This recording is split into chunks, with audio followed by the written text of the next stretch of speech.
The moment he laughed at me, the room followed, and in that single wave of cruelty, my life split permanently in two. I'm Veronica Hale, and the man who insulted me at the most exclusive company gala in the city had no idea he was standing in a building I secretly owned. Crystal chandeliers blazed overhead, designer gowns brushed marble floors, and every powerful figure in my husband's world gathered to celebrate profits they believed belonged to them. My husband stood beside me, frozen in shock, while his boss raised a glass and decided I was his entertainment for the night. "You clean up well," he said loudly, eyes dragging over me with thinly veiled contempt, for someone who married above her station.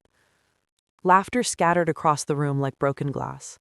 My face stayed calm, my posture steady, but something cold and precise locked into place inside my chest. They thought I was embarrassed.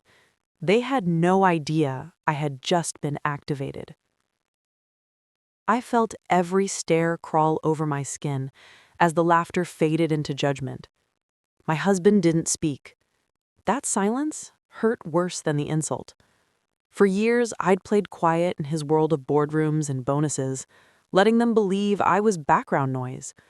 They saw a polished smile, a modest dress, a woman who didn't flash wealth the way they did. They never asked where my money came from. They never asked why I never discussed investments. They never wondered how our life stayed untouched by his company's ups and downs. His boss lifted his drink again, basking in the power of the moment, and added, "Some people are born to attend these events.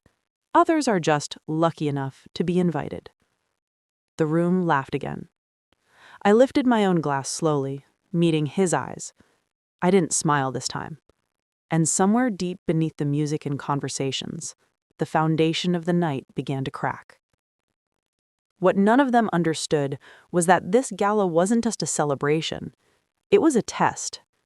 The building itself was my final safeguard, a structure I had acquired through a web of shell companies, silent partners, and a trust set up years before I ever met my husband. This company didn't just rent marble and chandeliers. They owed their prestige to my silence.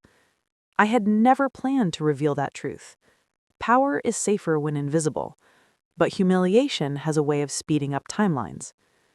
As servers passed champagne and donors congratulated themselves, I studied the room differently now, not as a guest, but as the true landlord of every whisper being exchanged. My husband leaned close and whispered, "Let it go." I almost laughed. Let it go? I'd been letting things go all my life. Tonight, the leash came off. His boss drifted closer again, drawn by the attention he was enjoying. "You seem quiet now," he said softly, so only I could hear. Did I hit a nerve? His breath carried expensive liquor and entitlement. I tilted my head slightly, studying him the way one studies a stranger who has wandered into the wrong house. "No," I said calmly. "You just reminded me how fragile confidence looks when it's borrowed." He frowned. He didn't understand the sentence, but he felt the shift. Across the room, investors began lining up for speeches and announcements. The stage lights brightened. My timing was perfect. Unintended, but perfect. If he wanted an audience, I was about to give him one. And as the host called his name to the stage, I realized this night was no longer about status. It was about ownership.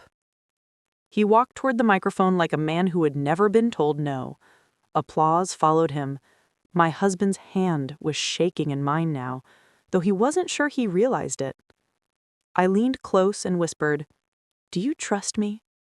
He swallowed, before nodding, even though he had no idea what I meant. On stage, his boss adjusted his cufflinks and began thanking everyone for their loyalty, their investments, their belief in the company's future, my building's future. Mid-sentence, he gestured wide to the ceiling and walls. "This space alone represents our dominance in the city." That was my cue.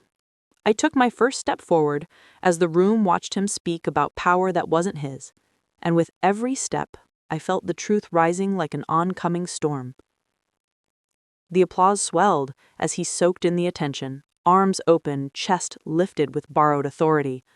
I stepped through the cluster of tables slowly, heels clicking in deliberate rhythm. Heads began to turn, first a few, then dozens. On stage, his boss noticed the shift in the audience's focus and faltered for half a heartbeat, before continuing. My husband whispered my name, a warning braided with fear. I didn't answer. I kept walking.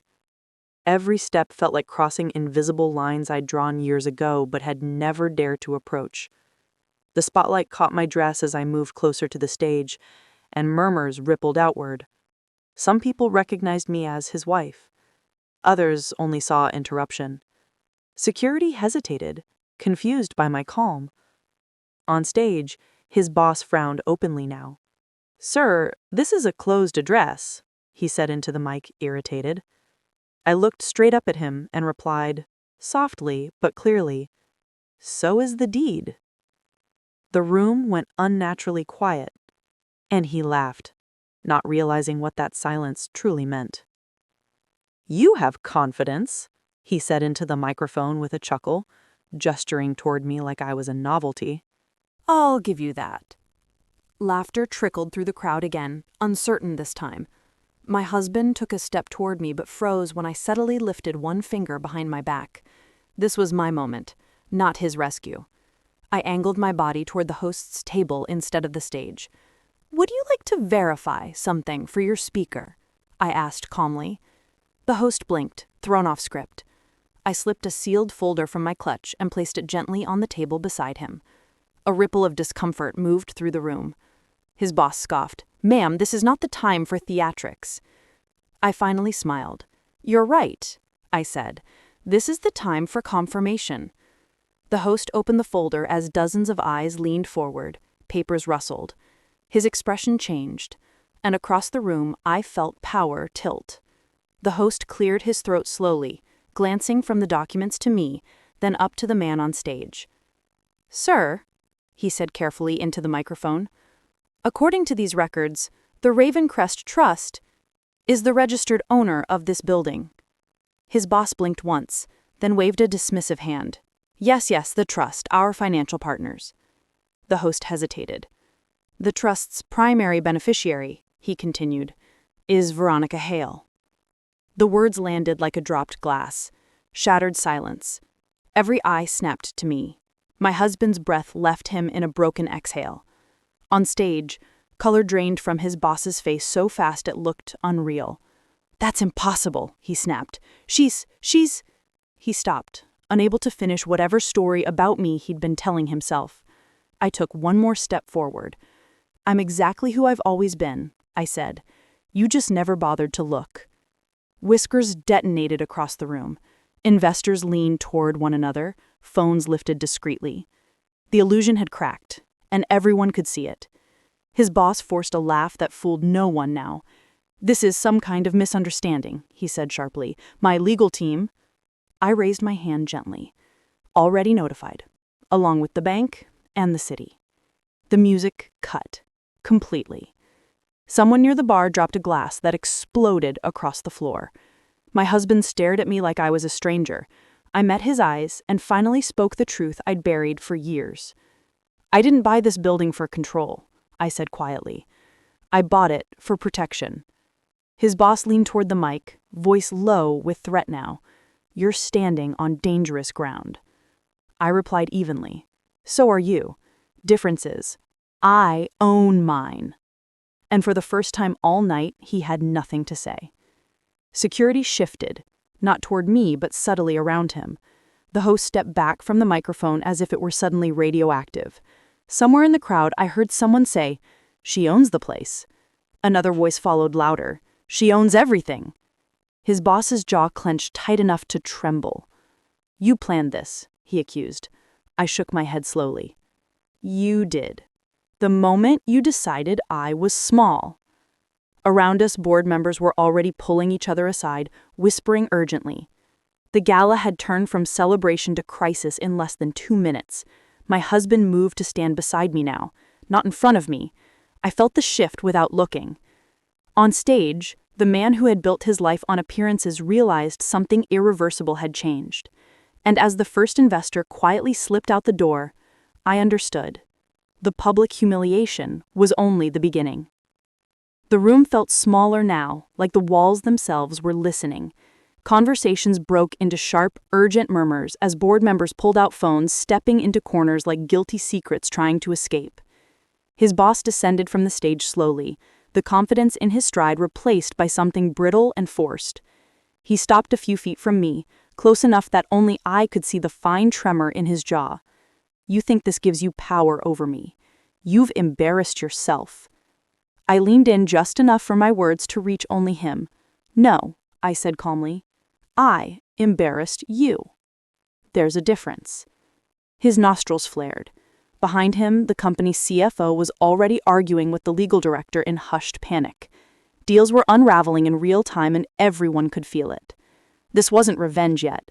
This was exposure, the part that always hurt the worst. My husband finally spoke, his voice unsteady. "Veronica, when were you going to tell me?" The question wasn't accusation. It was disbelief, tinged with something that sounded like fear. "When I knew you could survive knowing," I answered quietly. His boss scoffed. "You kept him in the dark?" he snapped. "Interesting marriage you two have." I turned to him slowly. "You confuse secrecy with deception. One is protection, the other is cowardice." Around us, the Gala was dissolving into factions, those scrambling to distance themselves from him, and those still clinging to his sinking image of power. Then the legal director approached, pale and sweating. She whispered something into his boss's ear. His face stiffened. The word inspection floated through the air like smoke, and I knew the city had officially entered the room. "You called the authorities," he accused me under his breath, eyes burning. "I made a phone call when you humiliated me," I replied evenly. "Everything after that is just consequences catching up." Red lights flashed faintly through the tall windows beyond the ballroom, subtle, distant, but unmistakable. Panic broke through his rage finally. The Gala had become a crime scene without a single officer stepping inside yet.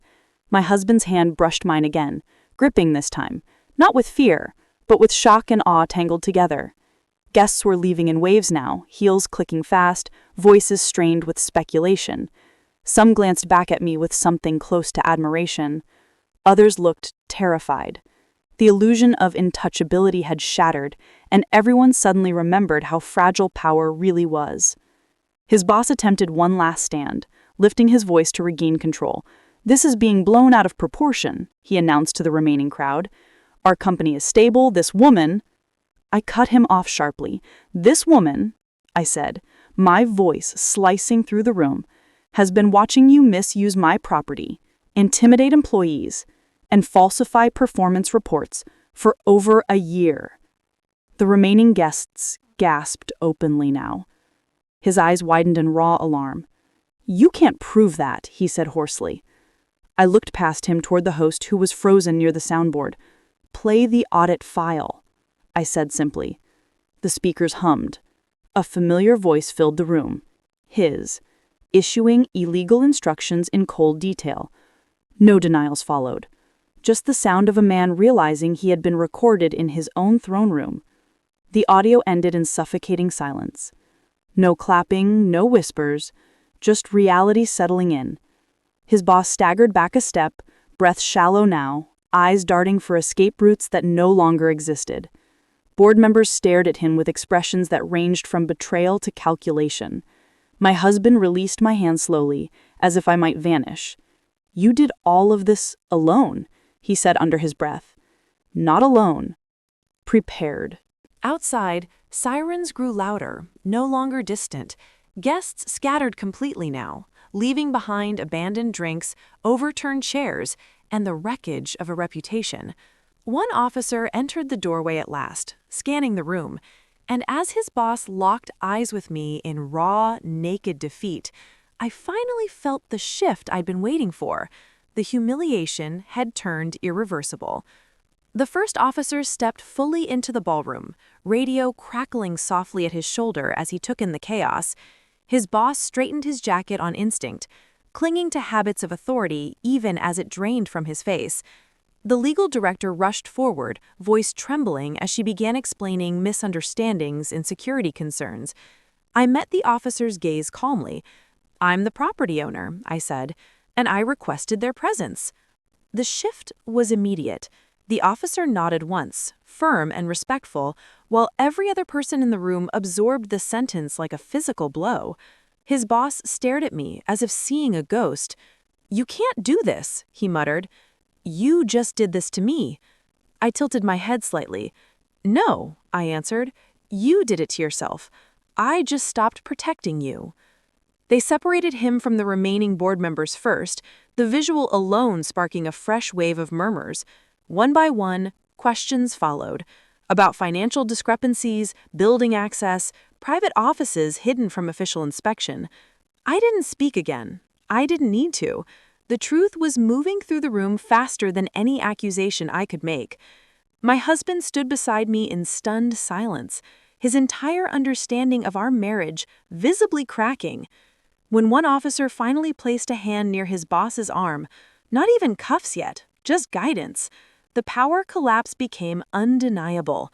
Cameras flashed from somewhere near the exit. Tomorrow's headlines were already forming, and in the center of it all, I felt strangely weightless, like I had been carrying this moment longer than I ever admitted to myself. As they escorted him toward the doors, he twisted his head back to glare at me, eyes blazing with humiliation and fury. "You used me," he spat. I smiled faintly. "No," I replied. "You underestimated me." The words hit harder than any insult I could have thrown. The doors closed behind him, swallowing his protests and the last fragments of the life he thought was unshakable. A heavy quiet settled over what remained of the gala. Board members avoided my eyes now. The host stood frozen near the stage, unsure whether the evening was officially over or merely reborn into something unrecognizable. My husband finally turned to face me fully. "Who are you?" he whispered. The question carried awe, fear, and longing all at once. I answered him honestly. "I'm the woman you married before you ever really looked at her." We left the ballroom together, not as husband and shadow, but as two people suddenly standing on equal ground. Outside, the night air was sharp and alive with sirens, flashing lights painting the facade of my building in red and blue. My building. My husband walked in silence beside me until we reached the edge of the crowd. "You didn't just take down my boss," he said finally. "You dismantled my entire world tonight." I stopped and faced him. "No," I said softly. "I dismantled a lie. The rest depends on what you choose to rebuild." His throat tightened. For the first time since I had known him, he looked uncertain of his own reflection. And in that moment, I realized the greatest reckoning of the night was still not over. Behind us, the company's leadership was tearing itself apart under the weight of sudden truth. Arguments spilling into the street, alliances cracking in seconds. Ahead of us stretched the quiet, unfamiliar road of what came next. My husband reached for my hand again, tentative this time. I let him hold it, but I didn't lean into him. The future had shifted too much for comfort to come easily.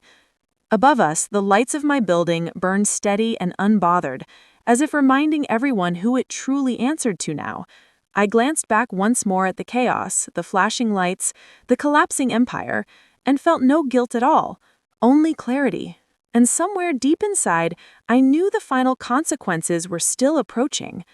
The days that followed moved like slow thunder, every headline heavier than the last.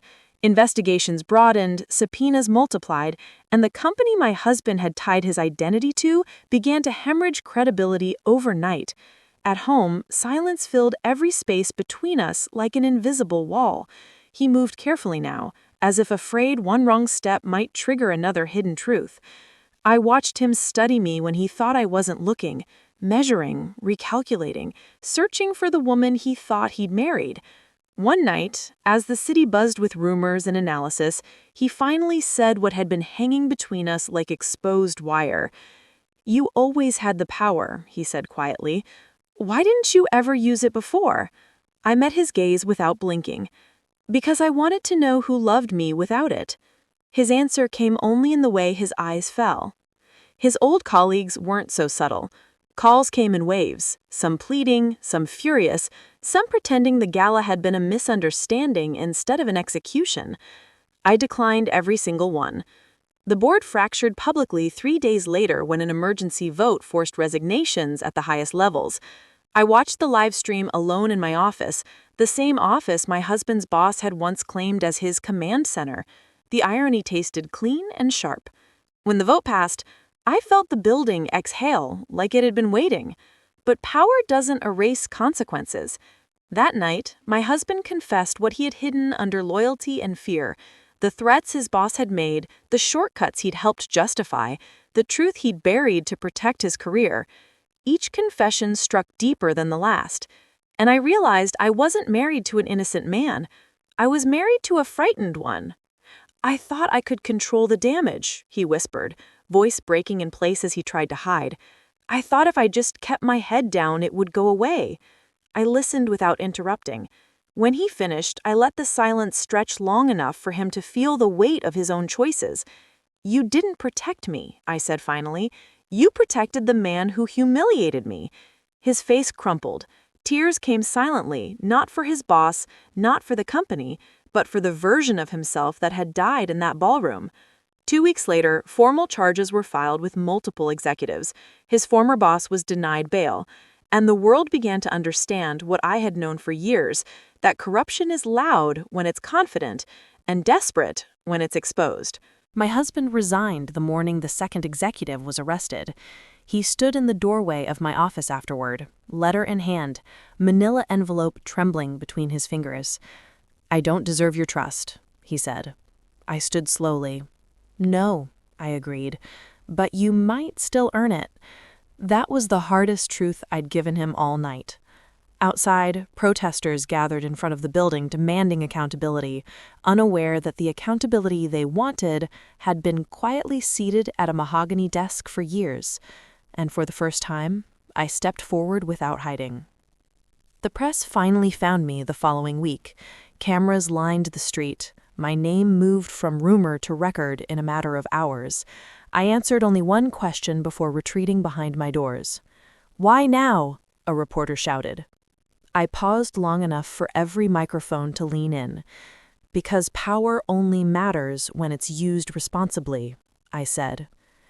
Inside, I watched the building settle into its new identity, no longer a monument to ego, but to consequence. My husband waited for me in the quiet entryway, uncertainty written into every line of his posture. The storm outside hadn't reached him yet, but I knew the final reckoning between us was still coming, and it would be the most personal one of all.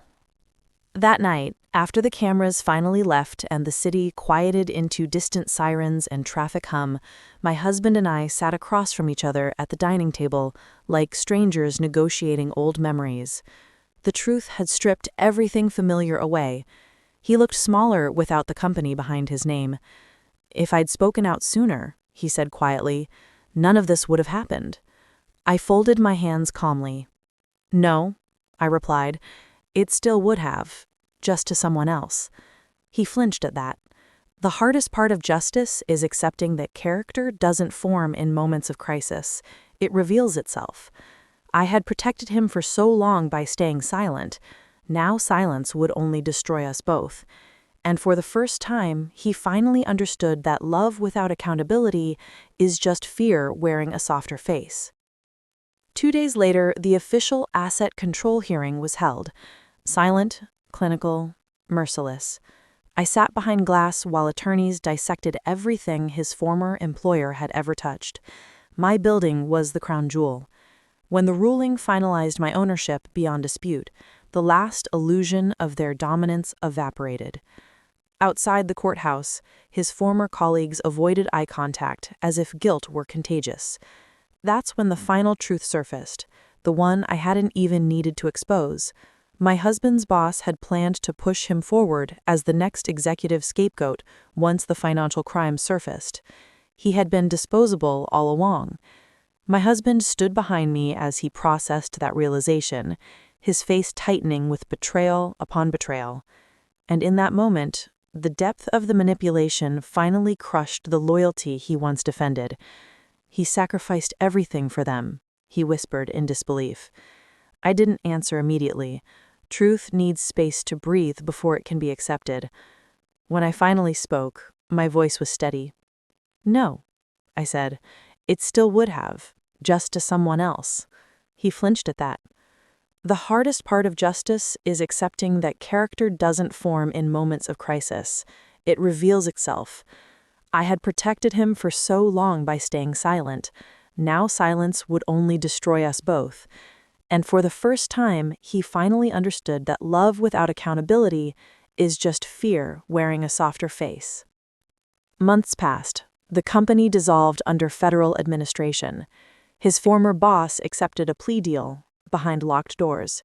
His name reduced to a footnote of disgrace. My husband took a modest job outside the industry, rebuilding his life without borrowed power. We spoke only occasionally, no anger left, just distance shaped by hard-earned clarity.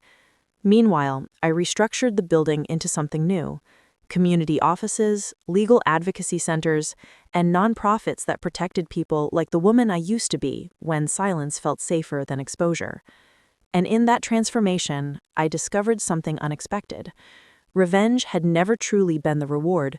Freedom had. 1 year later, I returned to the same ballroom.